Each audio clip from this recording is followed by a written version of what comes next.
There is a critical question that is coming with the US 2024 election, and that is who's going to be the next president of the United States. Because not only that determines how US would run internally, but the US impact on the whole world, which is, of course, the most significant thing that we can think about when we think about the global politics. Now, I'm Markku Wilenius, the traveling futurist. I'm here at Venice, and we have some reflections about what will happen in the US.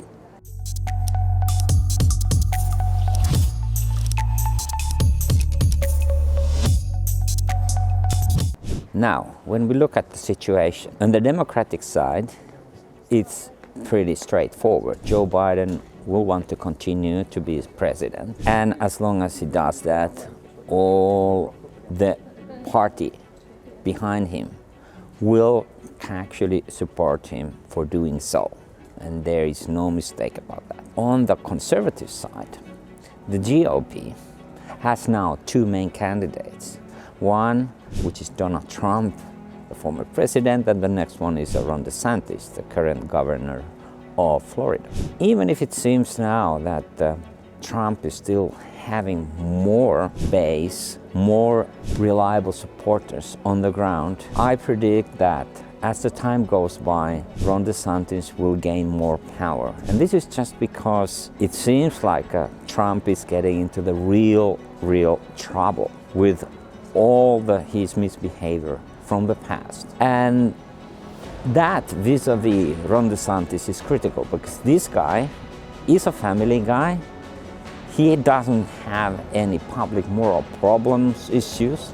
So many of the Republican side see him as a future of that party because he's carrying none of that weight that Trump is carrying through his all bad behavior of the past. And that bears a major significance. So this is why I'm saying quite confidently that what I feel is that yes, there will be two players on the front battling about the leadership of the country from 2024. But of course, those two persons will have widely diverse assets that they can bring.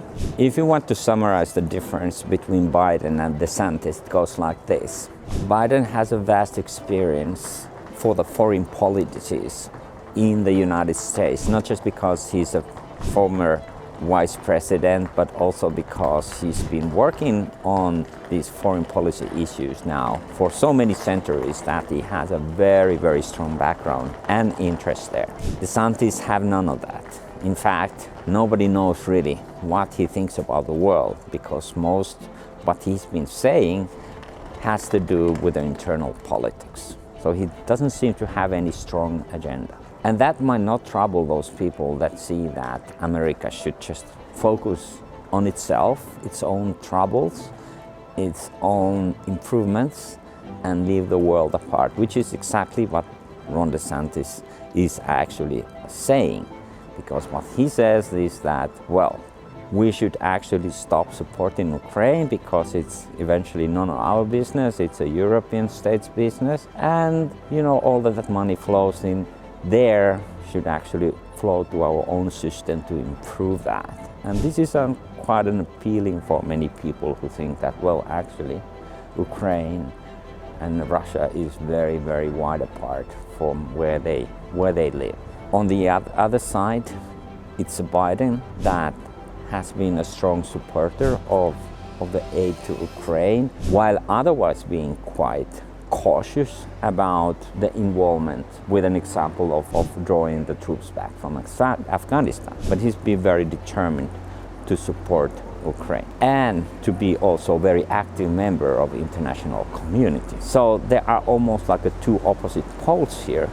That gives a lot of food for thought for any person who's thinking about which party he or she would support because of these widely different portraits of these two top candidates. And there is an interesting note here, which actually comes back from another Republican back in the time, Ronald Reagan.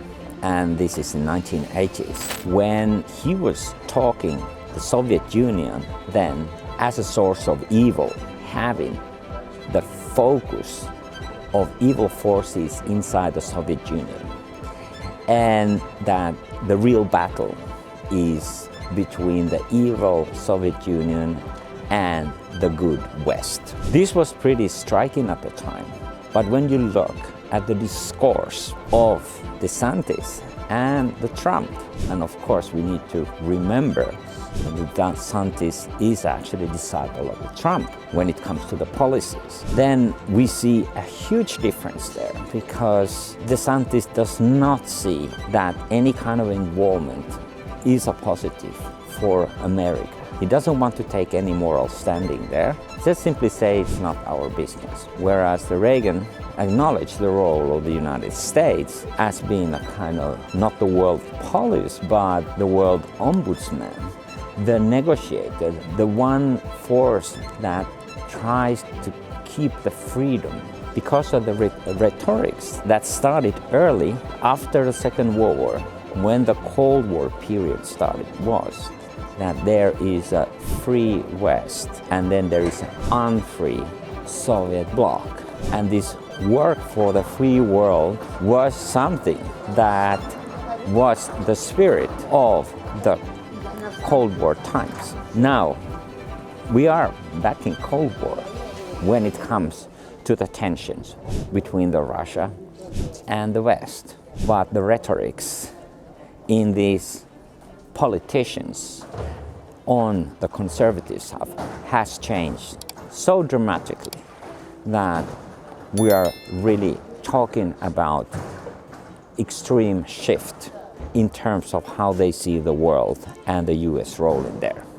When it comes to the key topics in election round, I think there is not going to be any dramatic change in the past, because it looks like always the economy seems to be the number one issue, which means for the normal people, it means about the jobs, it means about the security, it means about the price of the petrol, it means about the healthcare. Those sort of basic issues. And whoever happens to be leading the country at the moment when the election happens and can demonstrate that it is particularly because of his or her policy that has made the upswing for economy, will most likely win the battle, and vice versa. If the economy is going worse, then however much explanation there are, and some of them might be true, that are actually nothing to do with the US economy, but because of the global condition,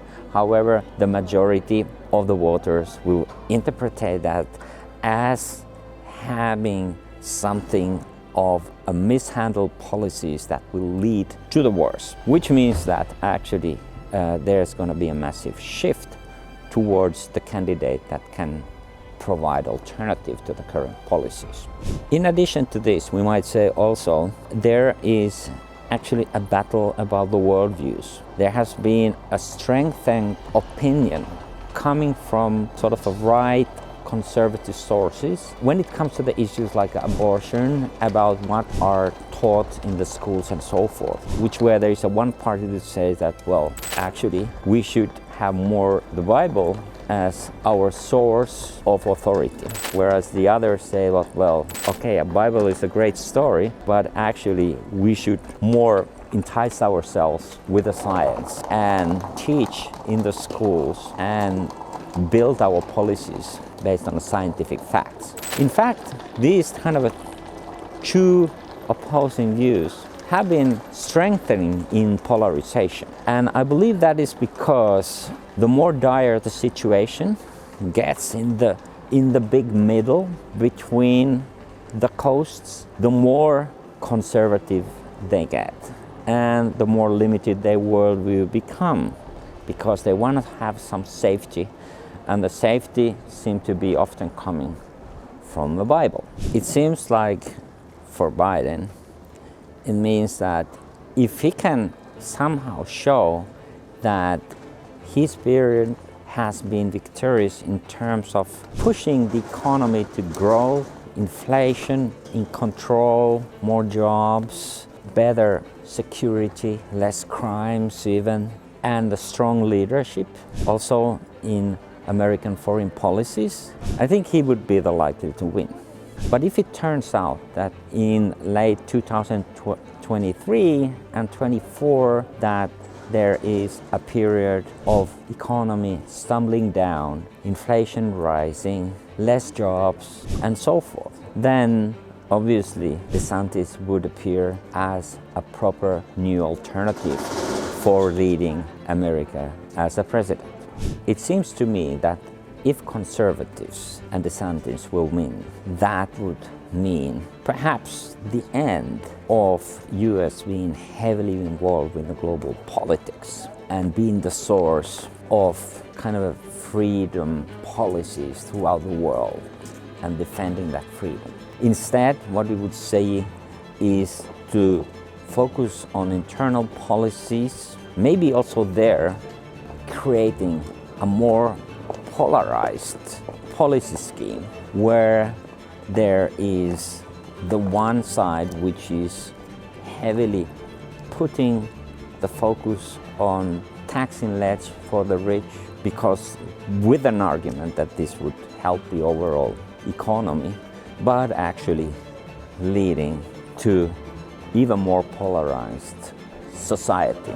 And also these arguments that are very much still prevailing inside the United States about whether to follow the more kind of ideological Bible-based worldview or more kind of a scientific rational worldview, and what does it mean in the education, what does it mean in the abortion laws and so forth and so forth. So all this kind of argumentation would probably become more bitter, become more accentuated if DeSantis would be the winner.